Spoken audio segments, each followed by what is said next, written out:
Good morning class. अब हम जो पढ़ेंगे आज वो हैं जो हमने 2-3 दिन से बुक से पढ़ा है, उसको हम सम अप करके क्या पढ़ा है वो सब डिटेल में स्टडी करेंगे।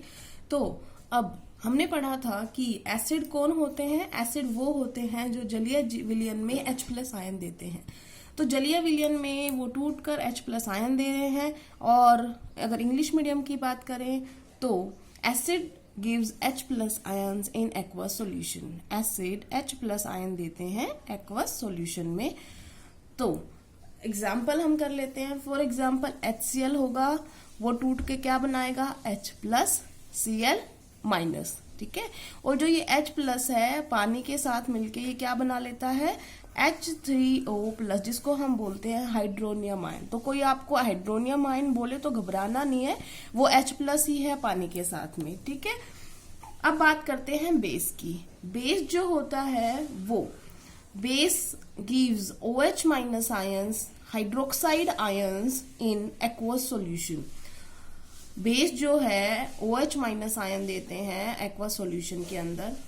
हिंदी में बेस को बोलते हैं क्षारक। क्षारक जो होते हैं जलीय विलयन में OH- आयन देते हैं। ठीक है। फॉर एग्जाम्पल जैसे मैंने बोला NaOH, तो NaOH टूट के क्या बनाएगा Na+OH-। यहाँ पर मैं एक्वस लिख देती हूँ कि पानी में घुले हुए हैं ये। ठीक है। इसी तरीके से अगर MgOH की ट्वाइस है तो क्या देगा वो Mg2+ एक्वस जलीय विलयन में देता है ना, और 2OH- ये भी एक्वस। तो ये हो गया क्षारक। अब बात करते हैं कि जो ये टूटकर आयंस देना होता है, इस प्रोसेस को हम बोलते हैं आयनाइजेशन, आयनीकृत होना। ठीक है ना। हिंदी में आयनीकृत होना, और आयनीकृत होकर ये क्या देते हैं आयंस देते हैं। इसमें देखो ये रहे, इसमें ये वाले। तो इसी तरीके से बेस जो है वो भी आयनीकृत होते हैं, जो अम्ल है वो भी आयनीकृत होते हैं, एसिड है वो भी आयनाइज होके आयंस देते हैं, और बेस है वो भी आयनाइज होके आयंस देते हैं।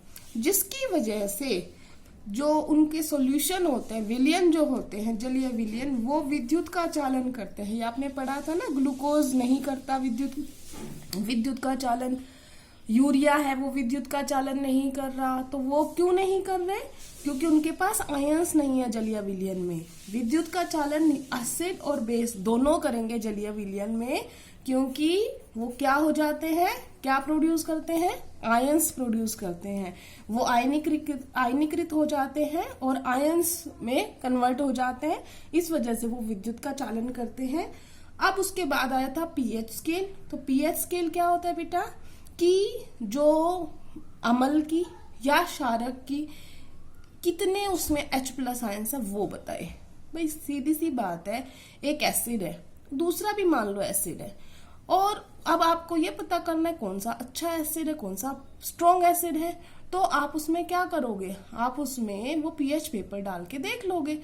वो अपना कलर चेंज करेगा, और कलर चेंज से हमें ये पता चल जाएगा कि वो कलर कौन से वाले पीएच नंबर से मैच कर रहा है। वो पीएच का नंबर आ जाएगा, भाई ये 6 है कि 1 है कि 2 है कि 3 है।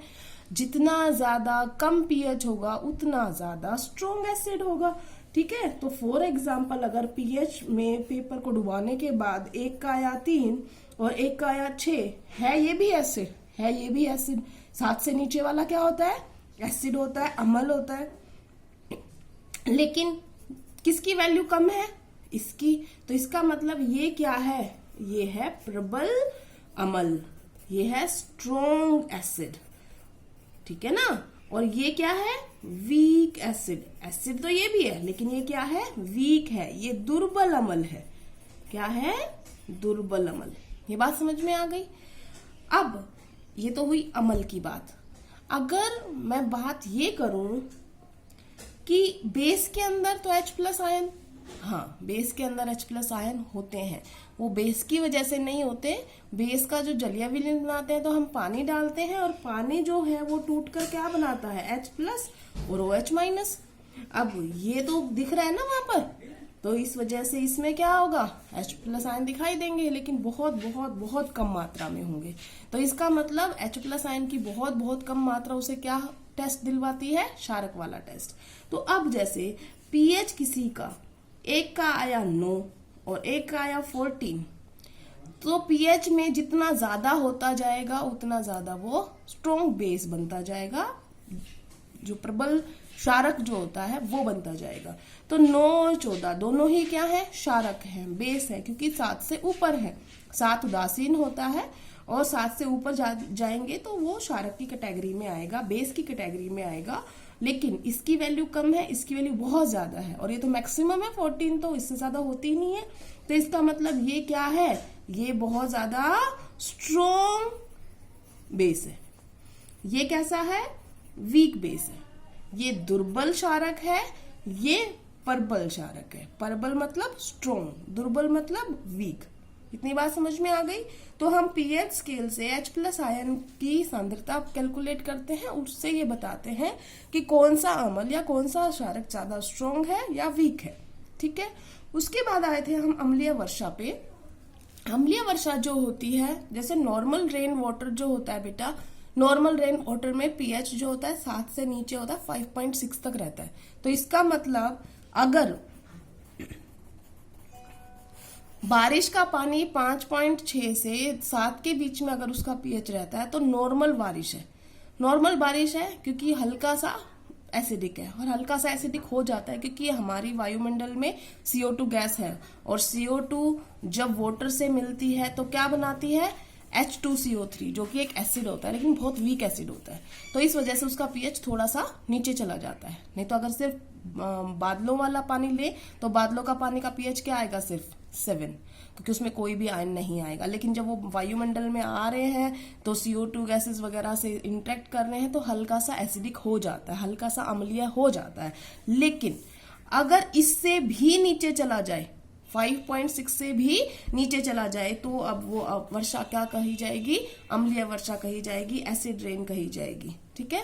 तो इसका मतलब एसिड रेन क्या होती है, वर्षा के जल का पीएच जब 5.6 से नीचे चला जाता है तो वह वर्षा अम्लीय वर्षा कहलाती है। When pH of rain water goes below then 5.6 then that rain is called acid rain.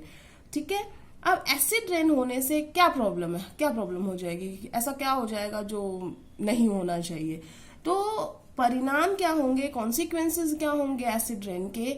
सबसे पहले कॉन्सिक्वेंसेस तो क्या होता है, जो आपने देखा हुआ है, ताजमहल जो है संगमरमर का बना हुआ है, और संगमरमर का रंग जो होता है वो सफेद होता है, बिल्कुल सफेद। लेकिन अब ताजमहल का रंग हल्का हल्का पीला पड़ चुका है। उसका रीजन क्या है, वहां पर पहले बहुत ज्यादा प्रदूषण होता था। अभी तो काफी मेजर्स कर लिए गए हैं, अलग अलग जगह पे ब्रिज बना दिए गए हैं, डाइवर्ट कर दिया गया है रूट्स को, ताकि ताजमहल के सराउंडिंग, आगरा के अंदर ज्यादा फैक्ट्रीज वगैरह ना रहे, प्रदूषण ना हो। वहां पे ज्यादा प्रदूषण की वजह से क्या हो गया था, बारिश का पीएच जो है वो 5.6 से नीचे जाने लग गया था, तो बारिश एसिड रेन में आ गई थी। तो एसिड रेन आने से क्या हुआ, जो ताजमहल का जो संगमरमर था वो पीला पड़ने लग गया। अब कोई आपसे पढ़ेगा ये जादू क्या हो रहा है, जादू कुछ नहीं है बेटा। ताजमहल जो है वो संगमरमर का बना है। संगमरमर का फॉर्मूला क्या होता है, CaCO3। ठीक है ना। अब हुआ क्या, जब एसिड रेन आई, एसिड रेन आती है तो स्ट्रॉन्ग एसिड बनते हैं। मान लो बन गया H2SO4। ठीक है ना, एसिड रेन आई थी। अब हुआ क्या, ट्रांसफर कर दो इसमें, ये क्या बन गया, इससे इधर ले आओ, कैल्शियम सल्फेट, प्लस में H2O, प्लस में CO2। जो ये बनाना, ये तो क्या था, व्हाइट कलर का, और जो कैल्शियम सल्फेट जो आप देख पा रहे हो, जो उस एसिड रेन की वजह से कैल्शियम कार्बोनेट जो कैल्शियम सल्फेट में कन्वर्ट हो गया, वो होता है पेल येलो कलर का। तो इसका मतलब जो इमारतें संगमरमर से बनी है और अगर वहां पे बारिश आती है तो वो सारी सफेद इमारत है वो कैसी पड़ जाएंगी, पीली होना शुरू हो जाएंगी धीरे धीरे। इसलिए ताजमहल को बचाने के लिए बहुत सारी फैक्ट्रियाज हैं, वहां से डिस्प्लेस कर दी गई हैं, अलग अलग जगह पे भेज दी गई हैं कि वहां पे इम्प्लांट करो इनको, और जो रोड्स है उनको भी डाइवर्ट करके बाहर किया गया है। अब दूसरा खतरा क्या है, इसका मतलब एक तो ताजमहल का पीला पड़ना, दूसरा ताजमहल के साथ में आप लिख सकते हो और ज्यादा दूसरी पुरानी इमारतों का मतलब खराब हो जाना। ठीक है। दूसरा है हमारा जलीय जीवों के लिए खतरा, एक्वाटिक एनिमल्स के लिए डेंजर है। क्यों है डेंजर, तुम बताओ कि जब तुम खाना अच्छा खाते हो तो तुम स्वस्थ रहोगे, लेकिन अगर खाना प्रदूषित खाया, फूड पॉइजनिंग होगी कि नहीं होगी, है ना। तो अब वो पानी जो है, जो जलीय जीव है, जैसे कोई मछली है, वो साफ पानी में रहती है ना। और आपका वो एसिड रेन होने की वजह से उसमें जा रहा है एसिड। अब आप बताओ, खाने में उसके एसिड आ रहा है, उसके पानी में एसिड आ रहा है, वो जी सकेगी? वहां पर मर जाएगी। बहुत सारी जगह पे जहां पे एसिड रेन हुई, वहां पे एक्वाटिक एनिमल्स डेड हो गए, मतलब मरे हुए पाए गए। तो ये इसका मतलब क्या है कि एसिड रेन की वजह से जलीय जीवों को बहुत ज्यादा खतरा होता है। दूसरा क्या होता है बेटा, सिर्फ जलीय जीवों के लिए नहीं, और जीवों के लिए भी खतरा है, पौधों के लिए भी समस्या है, क्योंकि जब वो पानी लेंगे तो पानी के साथ क्या आ रहा है, उनके एसिड आ रहा है, खत्म हो जाएंगे धीरे धीरे। उसके बाद दूसरा क्या होता है, मिट्टी में जा रहा है वो, तो भूमि प्रदूषण होगा।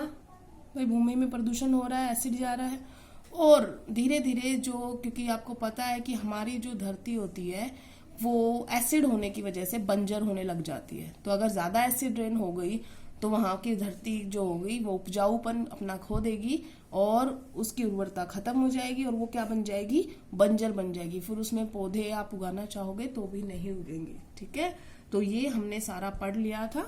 आज के लिए इतना ही है। Thank you class.